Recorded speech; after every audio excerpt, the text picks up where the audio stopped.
అయితే కామాఖ్య అమ్మవారిని పూజించే ముందు కాలభైరవుడిని పూజించాలి అని అంటూ ఉంటారు. కాలభైరవుడు పూజ ఆచరించిన తర్వాతే అమ్మవారి దర్శనం చేసుకోవాలి అంటారు. అయితే కాలభైరవుడు కూడా చాలా పవర్ఫుల్ గాడ్. సో ఆయనని అప్రోచ్ అయ్యే విధానం ఏదన్నా ఉంది అంటారా?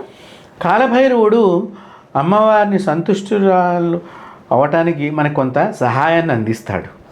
తర్వాత అమ్మవారి దర్శనాన్ని తొందరగా కలిగించడంలో కాలభైరవుడు మనకి మన పక్క నుండి రక్షిస్తాడు.